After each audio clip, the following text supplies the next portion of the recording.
나누도록 하겠습니다. 한 주간도 주 안에서 승리하셨습니까?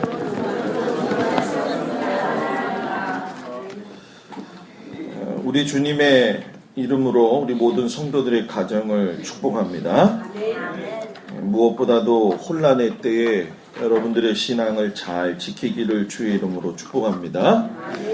다 같이 한번 따라서 해볼까요? 이런 사람들은 어떻게 할 수가 없습니다. 이런 사람들은 어떻게 할 수가 없습니다. 세대가 급속하게 빠르게 지나가고 있죠. 이번 주에 그 제네바 지역에서 앞으로 세대가 어떻게 빠르게 더 지나갈 것인가 하면서 인간의 생활에 편익을 주는 모든 것들이 이렇게 전시가 되어지는 상황들이 있었어요. 근데 그때는 앞으로 10년 후쯤 되면은 우리가 쓰고 있는 지금의 스마트폰까지도 사라질 수 있다. 이렇게 이야기를 하고 있더라고요.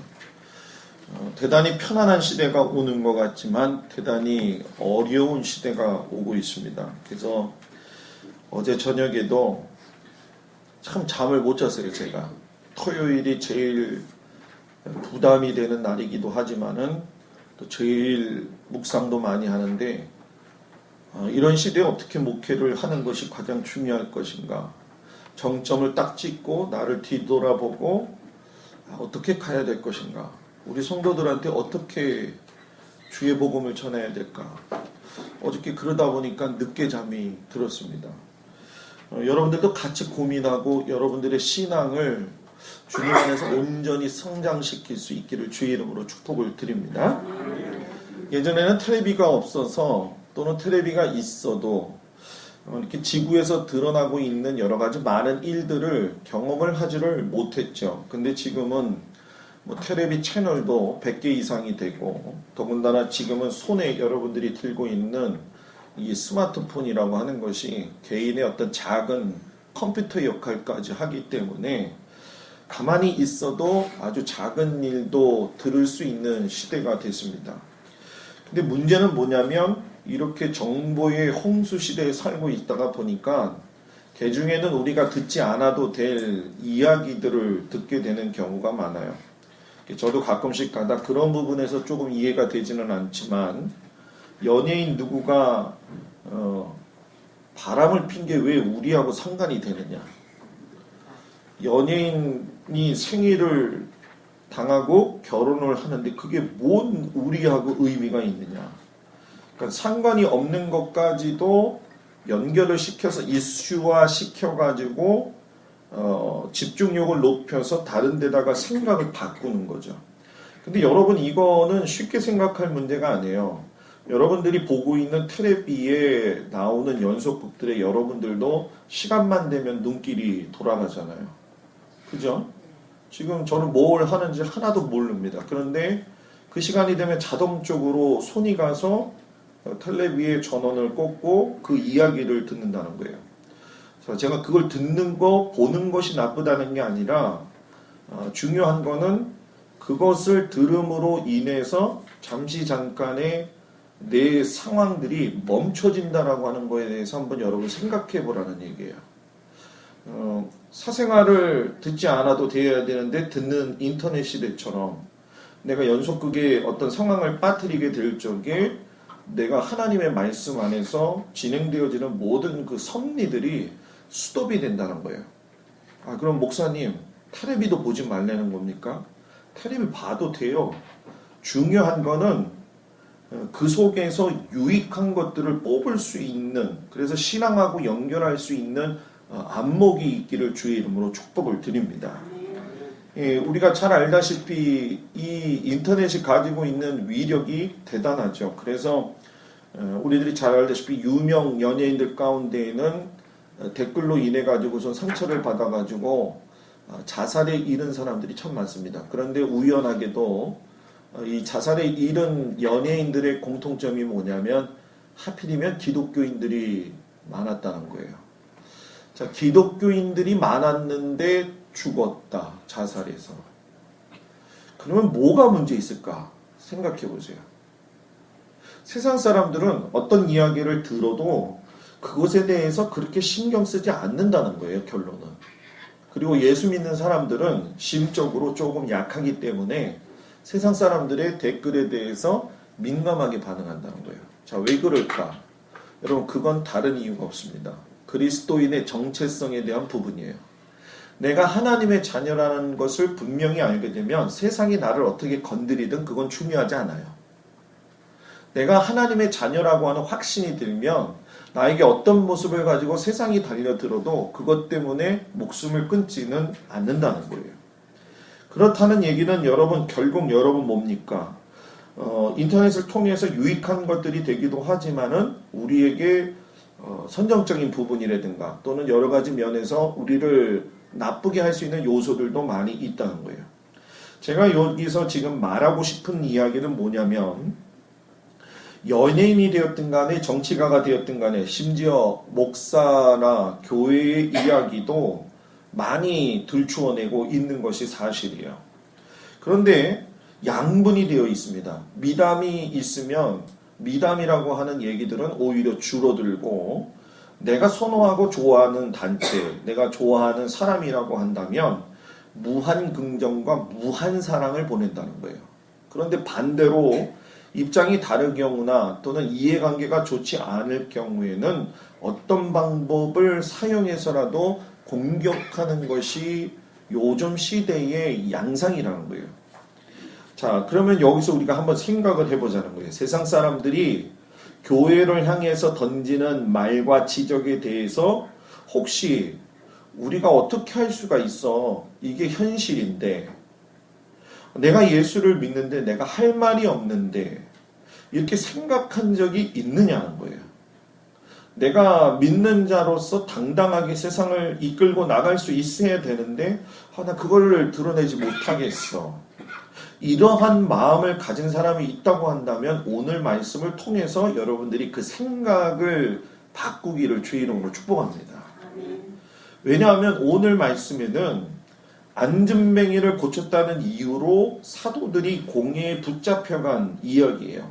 그리고 거기서 세상으로부터의 위협을 받고 경고를 받는 이야기입니다.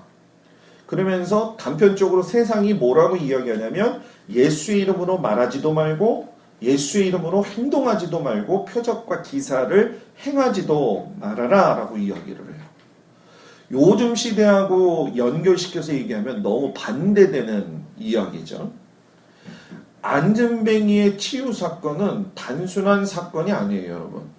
모든 성도들이 성령을 받고 나서 교회가 생겨난 이후에 첫 번째로 일어난 사건입니다. 이제 한 2주 후에는 저희가 두 번째 사건인 아나니아와 삽비라에 대한 이야기를 좀 하겠지만, 이 첫 번째 안진뱅이 치유 사건이 오늘 공회에서 만난 사람들과의 관계 속에서 어떤 방향으로 결정이 나는가에 따라서 교회의 향방이 불같이 타오를 것이냐 아니면 소멸될 것이냐라고 하는 아주 중요한 위치에 있다는 거예요. 자, 요거를 좀 다른 말로 이야기를 해볼게요. 무슨 얘기냐면, 내가 하나님의 백성이 되어서 여러분들이 성도의 삶으로 주님 앞에 지금 나왔어요. 그리고 예배를 드리고 있어요. 근데 여러분들이 성령을 받았어요. 근데 여러분들이 성령 받고 난 이후에 변화된 삶을 살고 있을 적에 여러분들의 가까운 친구나 여러분들의 가까운 지인들이 당신 그렇게 하고 살지 마 라고 하는 거하고 똑같다라는 얘기예요. 이런 직면한 상황 속에서 지금 우리가 오늘 이 말씀을 보면 된다는 거예요. 교회의 시작은 단순한 사건이 아니에요. 내가 예수를 믿었다는 것은 단순한 사건이 아닙니다. 근데 요즘은 자기 신앙을 아무렇게나 살고 책임성 없게 사는 사람들이 너무나 많아요. 교회도 교회의 이름을 단순히 어지럽게 하거나 또는 아주 하찮은 존재로 이렇게 전락시키는 문제가 아니라 교회가 가지고 있는 하나님의 권세를 너무나도 모르고 산다는 거예요. 여러분들은 성도잖아요. 여러분들은 성도잖아요. 성도가 아니에요? 성도잖아요. 하나님의 자녀란 말이에요.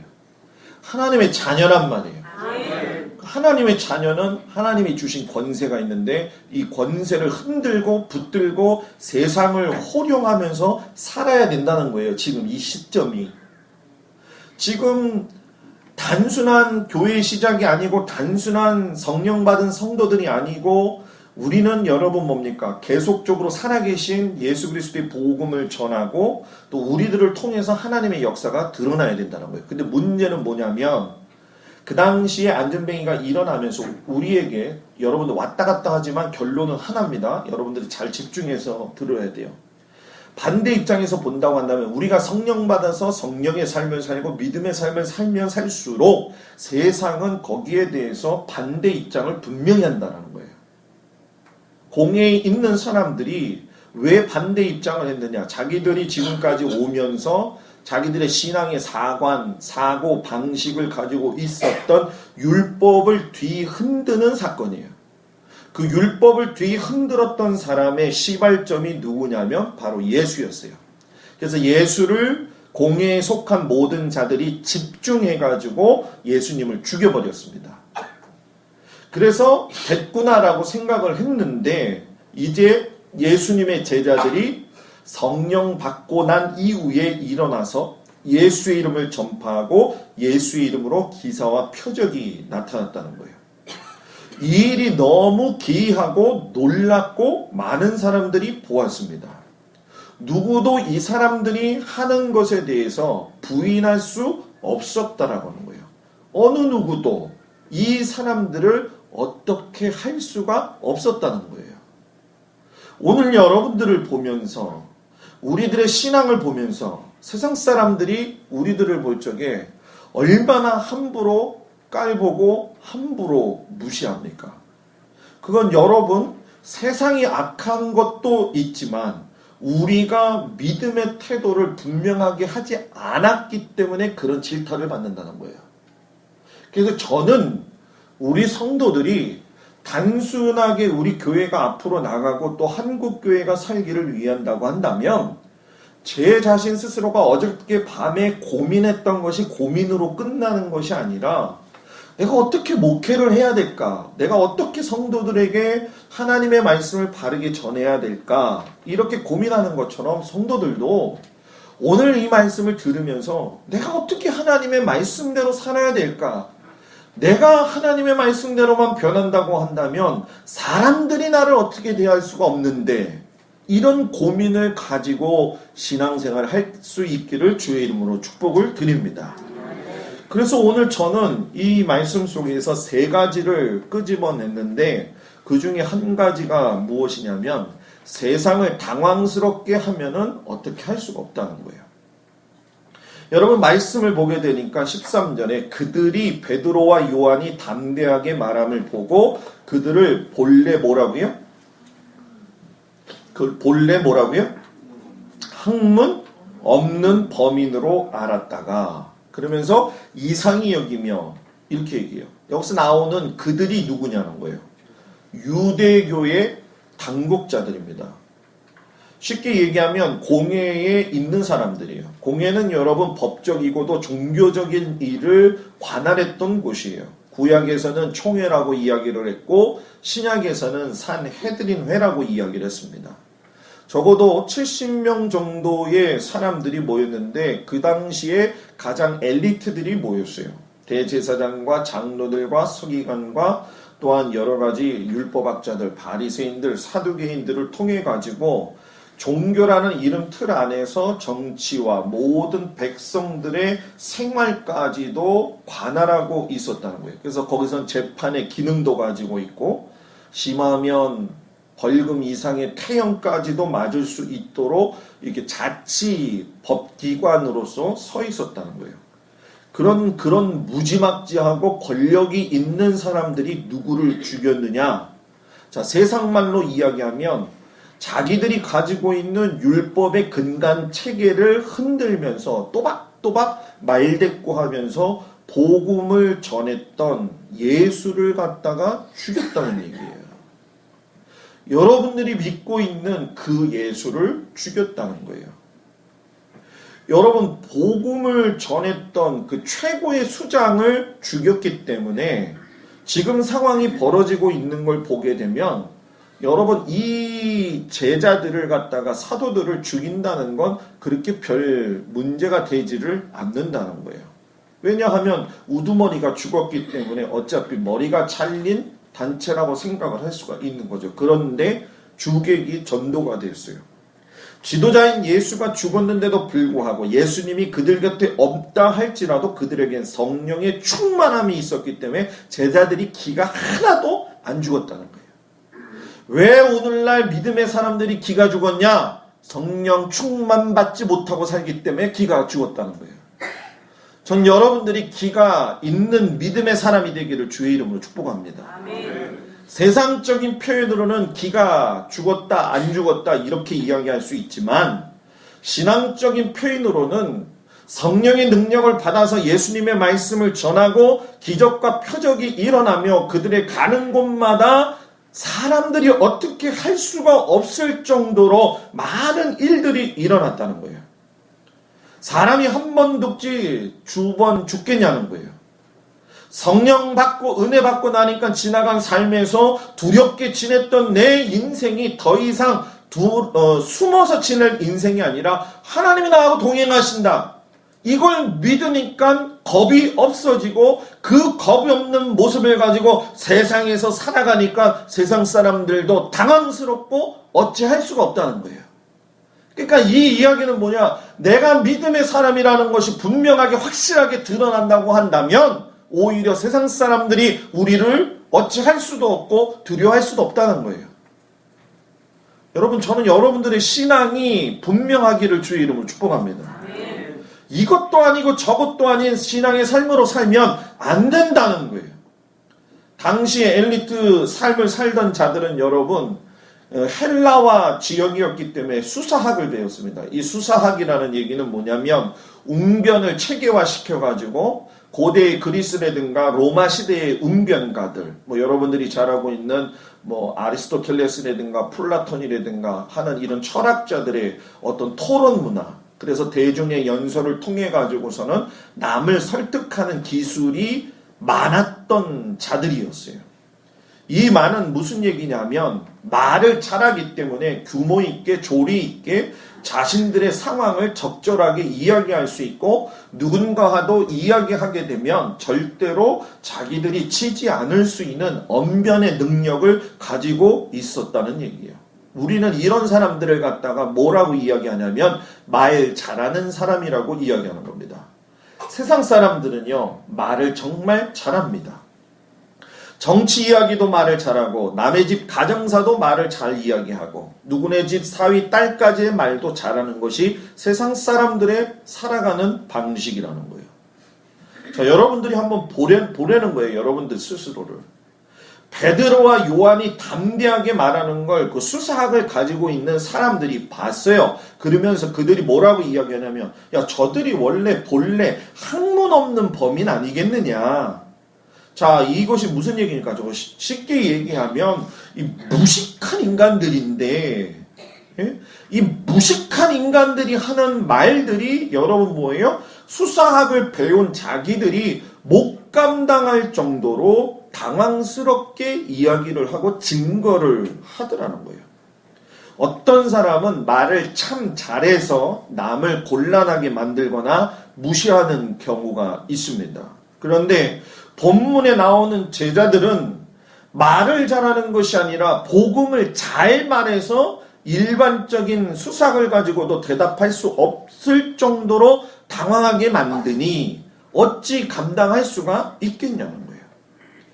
말을 함부로 해서 감당이 안 되는 사람이 되면 안 돼요. 예수 믿는 우리 성도들은 성령이 충만하게 되면 복음을 증거해야 되고 쓸데없는 말보다는 자신의 삶을 통해서 예수님을 증거하고 교회를 통해서 하나님의 뜻을 이루어가는 말을 참 잘해야 돼요.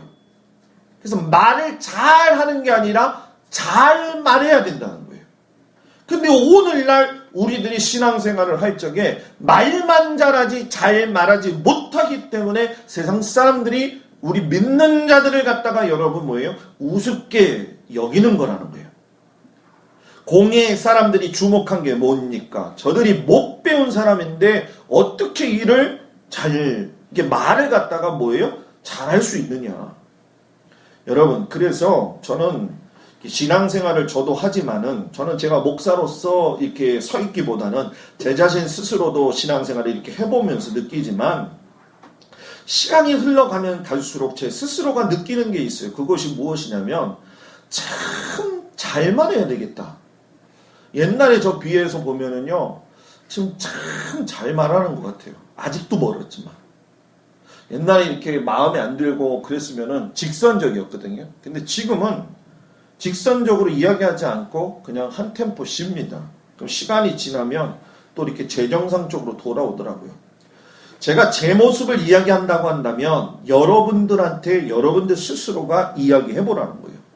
그런데 왜 사람들이 복음으로 성령으로 충만해져서 잘 말해야 되는데도 불구하고 말 잘하는 사람으로 된다. 이것은 여러분 복음에 집중하지 않고 사람에게 집중하기 때문에 문제라는 거예요. 사람에게 집중하기 때문에. 여러분 지난번에 텔레비에서 뉴스에서 나왔죠? 요즘 다 하는 게 뭡니까? 스마트폰 있으세요? 스마트폰.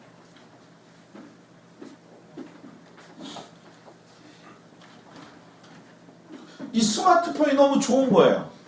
그래서 전철을 타도 말하는 사람이 하나도 없어요. 이것만 봐. 길을 걸어가다가도 이것만 봐갖고 차하고 부딪히고 사람하고 부딪혀. 교회에서도 이것만 봐. 이게 좋은 것 같지만 좋지 않다는 거예요. 여기에 성경하고 찬송이 요즘은 많이 들어가 있잖아요. 그죠? 그러니까 성경을 보고 찬송을 보는 건 젊은 세대들이 뭐 변화되어지는 것이기 때문에 저는 뭐 어쩔 수 없다고 얘기해요. 그런데 제가 이렇게 해보니까 성경 통독하려면 이거 갖고는 안 돼요. 이거 갖고는 안 돼요. 이거 굉장히 좋네요, 권사님. 응? 이렇게 좋은 걸 쓰고 있었단 말이에요. 엣지야, 엣지. 네? 이렇게 둘러 넣어서 문자가 오는 걸 보는 거예요, 이렇게. 이 정도. 권사님 그렇게 좋은 걸 쓰고 있어요. 이게 지금 기능 모르죠, 권사님? 네.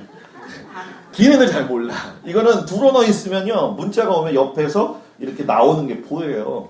그렇게 좋은 거예요, 이게 엣지가. 아, 혼자 좋은 건 다 쓰고 있어요, 권사님. 네? 이따가 드릴게요. 잠시 동안만 갖고 있을게요.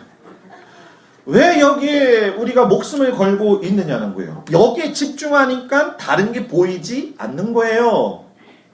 왜 제가 이걸 이야기를 하느냐면은 많은 성도들이 믿음의 삶을 살 적에 복음에 집중해야 되는데 사람에게 집중을 하기 때문에 논란의 소지를 남겨놓을 수밖에 없다는 거예요. 별것 아닌 자들이고 무식한 뱃놈들인데 저들이 알았으면 얼마나 잘했겠냐 그런 생각을 했는데 이 사람들이 예수 이름으로 말하기만 하면은 여러분 변화가 일어나고 역사가 일어나고 그러니까 여러분 뭡니까? 이거 뭐 어떻게 할 수가 없는 거죠. 그렇기 때문에 여러분 여기서 우리가 드러내야 될 것이 지난 주간에도 우리가 그런 은혜를 받았지만은 제자들과 사도들이 이 일이 있고 난 다음에 너희들은 왜 우리들한테 집중하느냐 그런 얘기를 해요. 병을 고치신 것은 베드로와 요한이 아니라 누구예요? 아버지 하나님이시고 우리 주님이신데 너희들은 왜 우리에게 그 모든 것을 투영하느냐라는 거예요. 여러분 잘 보세요. 어떤 경우에는요, 우리들보다 세상 사람들 가운데는 더 전문적인 사람들이 많습니다. 물질도 많고 어떤 면에서는 진짜 너무 똑똑해서 똑 부러질 만한 사람들도 있어요. 근데 여러분 잘 보세요. 우리는요, 그 사람들의 말을 타당성 있게 듣는 거는 익숙해져 있는데 하나님의 말씀을 듣는 거는 타당성 있게 듣지 않고 믿지 않아요. 세상에 강사들이 나와가지고 강의를 하고 훌륭한 박사가 나와서 이야기를 들으면 여러분 뭡니까? 특별히 뭐 당뇨병을 고치는 전문의사, 뭐 고관절, 뭐 뼈관절, 뭐 또 어떻게 요즘 그런 거 텔레비에서 너무 잘 나오잖아요. 그러니까 그거에 눈을 기울이고 그냥 이거 먹으면 안 되겠구나, 저걸 먹어야 되겠구나 막 하면서 그 똑 부러지는 이야기를 들으면서도 하나님 앞에는 그 문제를 가지고 그냥 하소연하다시피 기도하고 끝내잖아요. 그죠? 의사가 이야기하는 고혈압을 막기 위한 방법을 위해서 많은 걸 노력을 하지만은 하나님 앞에 고혈압 때문에 기도를 심각하게 하지는 않잖아요. 그러니까 사람에게 집중을 된다는 거예요. 성도는 자신의 생각과 견해와 개인의 능력으로 말하고 살면 아무것도 드러나지가 않습니다. 왜 그러냐? 결국 내 안에 가득한 것이 모든 것이 그냥 드러나게 돼 있다는 거예요. 그러니까 여러분, 말은요 생명이고 말은요 에너지입니다. 힘을 잘 관리하지 못하면 그 힘 때문에 어려움을 당한다는 거예요. 그러나 힘을 잘 관리하면 세상을 당황스럽게 할 수 있다는 거예요. 복음이 전파되어야 되는데 사람이 보이면 안 되는 거예요. 교회마다 사람이 보이고 예수님이 안 보여요. 문제가 생길까요? 안 생길까요? 생길 수밖에 없는 거예요. 생길 수밖에 없는 거예요. 나라와 가정도 마찬가지 아닙니까? 사람이 자꾸 드러나 보이면 안 된다는 거예요. 3.1교회에서 전병옥 목사가 문제가 돼가지고 사건이 났을 적에 교회가 혼란 가운데 있었죠. 그때 이제 이슈가 뭐였냐면, 전병옥 목사가 저지른 일 때문에 혼란스러운 것도 있었지만 실상 그 담임 목사를 다시 청빙하는 문제 때문에 강남교회 안에서도 더 혼란스러운 일이 일어났다는 거예요. 강남교회를 18년 동안 송태근 목사님이 담임을 했다가 노량진 강남교회를 사임하고 3.1교회로 가려고 하는데 교회 홈페이지에서 난리가 난 거예요. 이유가 뭐냐? 강남교회가 사랑하는 송태근 목사님을 절대로 3.1교회에 청빙되도록 해서는 안 된다. 강남교회 청년은 청년도 아니냐? 강남교회 성도는 성도도 아니냐? 왜 우리 목사님을 데려가려고 하느냐? 사랑한다고 하는 이름으로 반대의 글이 많이 올라왔다는 거예요. 근데 여러분, 한 성도가 글 하나 딱 썼는데 게시판이 잠잠해지더라는 거예요. 뭐라고 썼을 것 같아요, 여러분? 뭐라고 썼을 것 같아요? 그 한 성도가 뭐라고 이야기하냐면, 어떻게 이 교회는 하나님이 안 보이냐? 교회가 목사교가 아니지 않는가? 하나님을 바라보고 사람은 보이지 않아야 하는 거 아니냐? 제가 늘 이야기하죠, 여러분. 목사는요, 숭상의 대상이 아니에요. 그냥 존경할 거는 존경을 하라는 거예요. 인정할 건 인정하고, 부족한 것이 사람이기 때문에. 그러니까 여러분들이 목회를 잘하게 도와주려면 이 목사 위에서 모진 시간 동안 기도 많이 해야 돼요. 우리 목사님이 그냥 잘하시겠지, 그게 아니에요.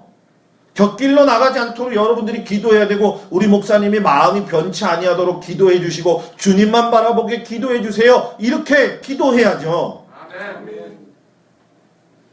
그냥 교회 목사가 어디 가면 그냥 옛날에 그렇잖아요. 그죠? 무슨 부대가 쫓아다니는 것처럼.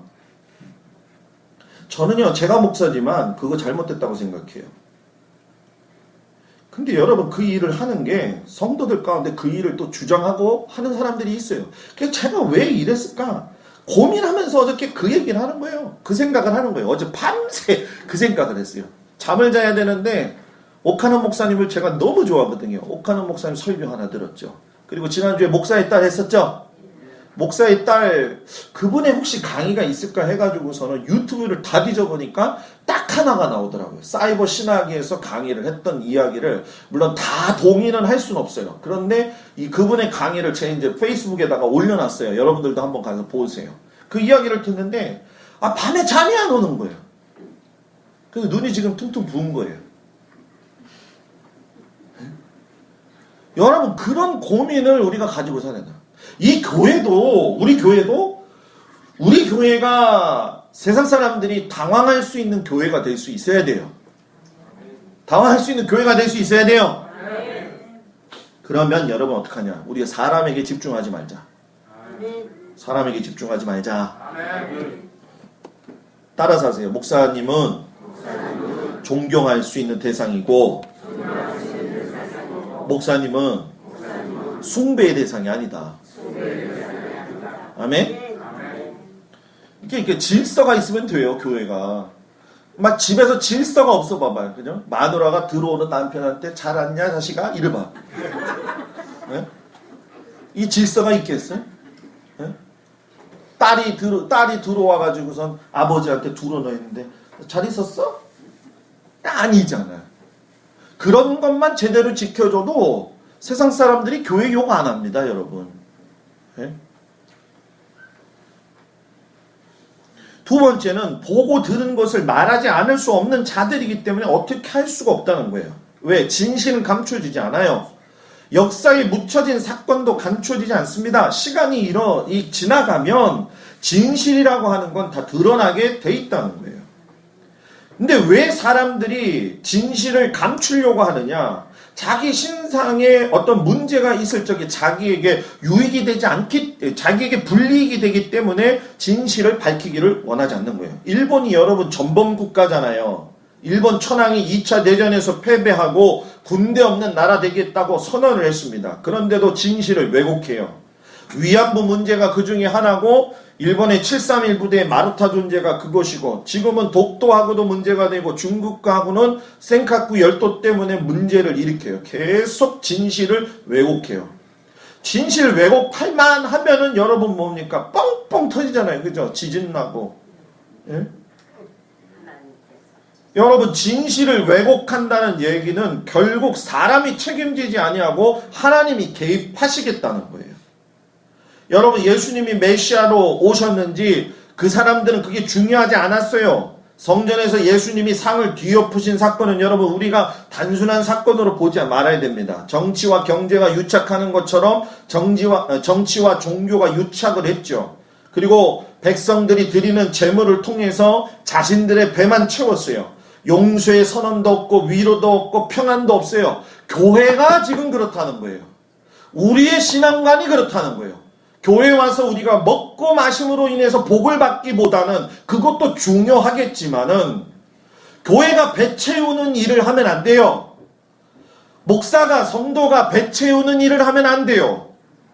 교회는 용서의 선언이 있어야 되고 교회는 위로가 있어야 되고 교회는 평안이 있어야 된다는 거예요. 일주일 와가지고 주님의 말씀을 들을 적에 여러분들이 여기서 하나님의 말씀을 듣고 평안을 얻고 돌아가지 못하면 어떡하냐는 거예요. 그러니 여러분 생각해 보세요. 예수님이 이제 죽여가지고 다 해결됐다고 생각을 했는데 지금 자신들 앞에 안진뱅이가 서 있는 거예요. 그 사람이 누구예요? 예수님이 살아계시다는 걸 보여주는 증거자라는 거죠. 많은 백성들이 성전 문 앞에서 보았다고 이야기를 했어요. 소문만 무성한 게 아니라 소문의 능력이 그들의 눈으로 보여졌다는 거예요. 비굴하지도 아니했고 움츠리지도 아니했어요. 누가? 베드로와 요한이. 그러니까 공회의 우두머리들이 모여가지고 머리를 맞대고 이야기한 게 뭐냐? 지금 이 상황에서는 이들을 죽일 수도 없는 거예요. 왜? 혁명이 일어나든지 반란이 일어나니까. 그러니까 할 수 있는 말이 뭡니까? 너희들이 지금부터는 예수의 이름으로도 말하지도 말고 예수의 이름으로 기사와 이적도 행하지 말아라. 그러면서 이 제자들이 뒤돌아서면서 미동하지 아니하고 19절에 여러분 뭐라고 이야기합니까? 하나님 앞에서 너희 말을 듣는 것이 하나님의 말씀을 듣는 것보다 옳은가 판단해봐라. 여러분 이 말이 뭡니까? 너희들의 말을 듣는 것이 옳으냐? 아니라는 거예요. 지금 하나님이 살아계신 것을 이 안진뱅이를 통해서 너희들이 보고 있는데 이게 막는다고 막아질 문제냐라는 거예요. 보고 들은 사람들이 얼마나 많은데 그것이 막아지겠나는 거예요. 그래서 여러분 교회도 성도도요 소문의 주인공이 돼야 되지만 좋은 소문의 주인공이 돼야 될 줄 믿습니다. 행복한 주원교회 성도들을 보니까 행복하더라. 옆 사람 보면서 행복하더라.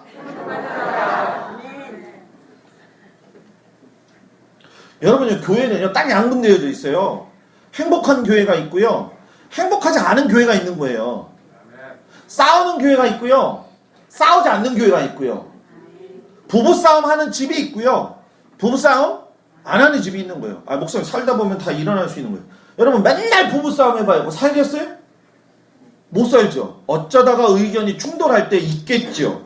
어저께 제가 더 잠을 못 잔 이유 중에 한 가지가 뭐냐면은 어느 대전의 큰 교회 목사님 사모님이 글쎄 지금 진실은 더 밝혀봐야 되겠지만은 그 사모님 그 이름이 뭐지 그 여자 목사님? 신옥주라고 하는 그 예장 쪽에서 나온 그 이단이라고 지금 인정을 받고 있는 그쪽에 들어가 가지고서는 성명서를 발표했어요. 성명서. 뭐라고 발표했냐면 우리 교회 그 교회가 대전에서 지금 3,000명 모이고 있는 교회인데 우리 남편은요 목회하면 안 됩니다. 사모가. 그러니까 왜 안 되냐 했더니 저 사람은 목회해가지고 저 3,000명 사람들이 이끌어 갈 사람이 아닙니다. 그래서 진위 파악을 제가 해봤어요. 그랬더니 그 사모님이 그 신옥주라고 하는 사람이 이단이라는 거예요. 그 이단에 들어가가지고서. 그래서 저희 집 사람도 들어가서 보고 계속 저도 그 얘기를 들으니까는 뭐 진위는 제가 더 파악은 해봐야겠어요. 근데 결론은 뭐냐면은 뭐 사마가 웃냐 목사가 웃냐. 그 여러분 똑같은 거예요. 우리 교회 장로님들은 나가서 제 자랑을 그렇게 많이 한대요. 그러면 나가서 목사 자랑을 해야지. 야 우리 교회 목사님은 아주 그냥 꼬라지가 말도 아니다. 이렇게 얘기하면 누워서 침 뱉기지. 네?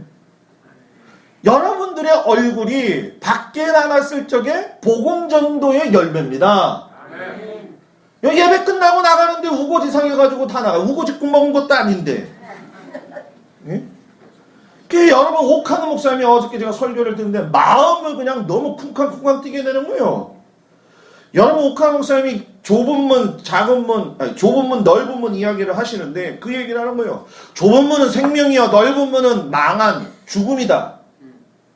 근데 여러분 세상이 망해가는 이유 중에 나타나는 증상이 있다는 거예요. 그게 무엇이냐면은 신학교에 신학생들이 많이 가게 되면 이게 기독교 종교가 망하는 꼴이라는 거예요. 왜 많이 가는 게 좋을까? 자, 그분이 그런 말씀을 하셨어요. 옛날에 우리 선배들의 신앙 그랬다는 거예요. 그걸 꼭 강조하시더라고. 애는 많이 낳고 옛날 목사들이. 그죠? 교회에서 주는 성미만 먹고 보고 배고프면 먹을 게 없으니까 그냥 강대상에 올라가가지고 뭐예요? 주여만 했는데 목사들이 잘 먹고 잘 사는 것처럼 보이고 교회가 성장하는 걸 보이니까는 많은 사람들이 거기에 매력을 느껴서 거기에 신학교를 가게 되면서 교회가 문제가 되고 그 안에서 알력 다툼이 일어나고 성도들 가운데서도 그런 알력 다툼의 일원들이 되어지는 일들이 일어나요. 전 맞다고 봐요. 그게. 아주 예언자적 설교를 그분이 돌아가신 지가 벌써 얼마나 됩니까? 그분이 그런 얘기를 해요. 여러분 그분이 얘기한 거예요. 제가 얘기한 게 아니에요. 여러분 신앙생활을 할 적에 좁은 문이라고 생각한다고 한다면 이 좁은 세상에서 내가 협착하게 믿음의 길을 걸어간다고 한다면 어떻게 해서 주일날 주님 앞에 나와서 예배드리는 걸 소홀히 할 수 있겠냐는 거예요. 산으로 나다니면서 놀면서 신앙생활 어떻게 할 수 있냐는 거예요. 제가 얘기한 거 아니에요. 들어가서 한번 찾아봐요. 유튜브에 아니면은 제가 제 페이스북에다가 공유를 시켜놓을게요. 저 저녁에 어저께 너무 은혜 받았어요. 좁은 문이 크게 보이는 사람은 말릴 수가 없어요. 큰 문이 큰 문으로 보이는 건 당연합니다. 그러나 좁은 문이 큰 문처럼 보인다는 건 성령 받아야지 좁은 문이 큰 문으로 보이는 거예요. 아멘. 여러분 지금 우리는 좁은 길을 걸어가야 됩니다. 아멘. 우리는 좁은 길을 걸어가야 됩니다. 아멘. 목사요? 목회하기 힘들어요. 요즘은 다 오픈 시대예요. 그죠? 어저께 사랑의 교회 교인 하나가 무슨 법을 만드시다 그랬잖아요. 여러분들 다 알고 있는지 모르겠지만 오대회 목사님이 설교 표절을 했으니까 우리나라에 법을 하나 좀 만들자. 목사들이 어디 신학교 나왔고 성적이 몇 점 되고 어떻게 평가를 받았는지까지 다 내는 거예요. 제가 그거 들으면서 그러면 우리 한번 다 해보자 법을. 장로님들도 다 어디 학교 나왔는지 다 하고 이거는 은혜 받아. 이러니까 세상 사람들이 우습게 보는 거예요. 그죠? 아니에요? 우리는요, 우리의 신앙적인 삶을 통해서 세상 사람들 당황하게 만들어야 돼요. 야, 저 주원교회, 행복한 주원교회 가니까 교인들이 은혜 받았더라. 야, 은혜 받았는데. 전도가 왜 안 될까요? 전도가 왜 안 될까요, 여러분? 다이렉트로 삶을 보여주지도 못하고 있지만, 전도가 우리 인생의 성장을 위한 것도 중요하지만, 예수 믿음으로 인해서 영혼 구원단한다고 하는 것을 본다면, 세상 사람들이 너무나도 이 한국교회를 우습게 보고 있다는 거예요. 그 일은 누가 했느냐? 우리들이 한 거예요. 그죠? 그래도 하나님은 여러분, 준비한 영혼들이 있기 때문에 돌아오게 하십니다. 아멘. 제가 그랬잖아요. 여러분들 자녀들부터 예수 믿게 해야 된다고. 다른 말 필요 없어요. 예수를 믿을 적에 자녀들부터 가르쳐야 돼요. 자녀들이 하나님 앞에 나와서 예배드리고 자녀들이 11조 하는 게 뭔지를 알아야 되고 자녀들이 주님 앞에서 저희 둘째가 어제 그런 얘기를 해요. 나는 아무래도 앞으로 신앙생활을 너무 잘할 것 같다는 거예요. 왜? 다 해보니까 하나님을 믿는 게 최고라는 걸 자기가 요즘 안 되는 거예요. 아니, 자식 자랑하는 건 아니고. 저는 우리 교회 성도들의 자녀들만 제대로 나와도 우리 교회 전도 안 해도 여기 차고도 넘쳐. 차고도 넘쳐. 마지막으로 여러분, 세상의 반대에도 불구하고 주님께 순종하는 자들이 있기 때문에 그렇다. 여러분, 세상의 경고 앞에 여러분들은 어떤 신앙의 태도를 가지고 있느냐 한번 보세요. 저 자세를 가지고 나가고 있지는 않느냐. 세상에 대한 두려움이 크기 때문에 하나님을 크게 보지 못하고 있지는 않느냐는 거예요. 왜 주일에 우리가 모여서 하나님의 말씀을 듣고 세임을 얻고 살아갑니까? 말씀이 생명력이 있기 때문입니다.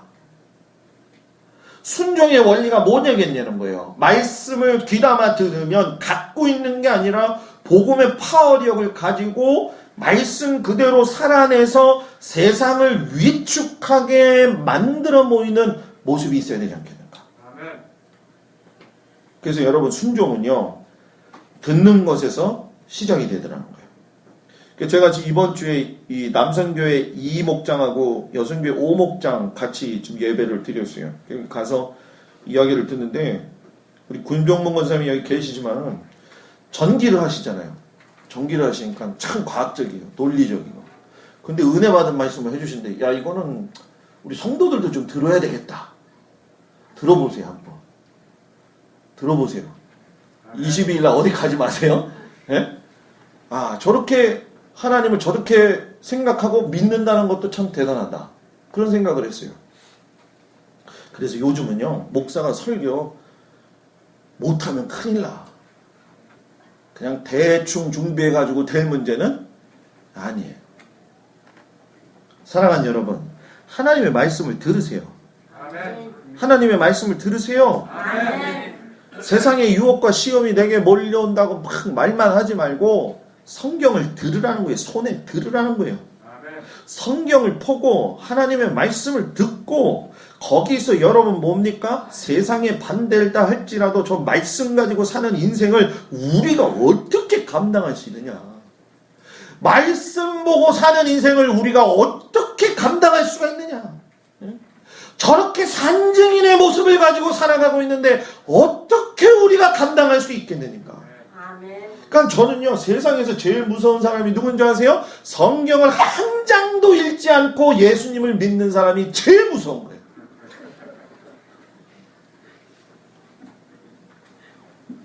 그 사람 진짜 무서운 사람입니다. 기도를 하지 않고 어떻게 하나님 앞에 기도하면서 이거 내놔라 저거 내놔라 할 수 있냐는 얘기예요. 여러분, 말씀을 붙드세요. 아멘. 말씀을 붙들면 사탄도 죽음도 병도 꼼짝 못합니다. 아멘. 하나님과 함께하는 사람은요, 그 말씀이 그 속에 있는 거예요. 아멘. 저는 말씀이 있는 사람은 믿음이 있는 사람이라는 거예요. 아멘. 지난주 오후 예배 때 그랬죠. 믿으니까 신뢰하냐, 신뢰하니까 믿으냐? 대답이 없어요. 믿으니까 신뢰하냐, 신뢰하니까 믿으냐? 아직도 좀 믿으니까 신뢰하죠. 사랑하는 성도 여러분, 말씀을 마칩니다. 출애굽 40년 방황하다가 가나안 땅 들어간 것처럼 오늘 성경의 마지막에 입표적으로 병 나은 사람은 40여 세나 되었다고 하면서 안진뱅이가 40세였다라고 하는 걸 밝혀요. 왜 굳이 밝혔느냐? 출애굽해서 40년 방황하다 가나안 땅 들어간 것처럼 이 사람의 인생이 예수 만남으로 인해 가지고 안진뱅이가 가지고 있는 모든 고통이 사라졌다. 오늘 우리에게 정말 필요한 게 뭐냐? 야, 저 사람들 어떻게 당해낼 수가 없어. 저 사람들 진짜 뭐 어떻게 건들 수가 없어. 이거는 뭐 예수 믿는 사람들이 깡패처럼 살고 있으니 가서 건드리지도 못하고 이게 돼버린 게 아니라, 저 사람들은 하나님의 사람이기 때문에 어떻게 당해낼 수 있는 방법이 없어. 우리 교회가 그런 교회가 되기를 바랍니다. 우리 교회 성도들이 그런 성도들이 되기를 주의 이름으로 축복합니다. 애쓰고 수고하는 자에게 하나님이 그 열매를 주심을 믿고 오늘도 이 한 주간도 믿음으로 승리하는 저와 여러분들이 되기를 주의 이름으로 축복합니다.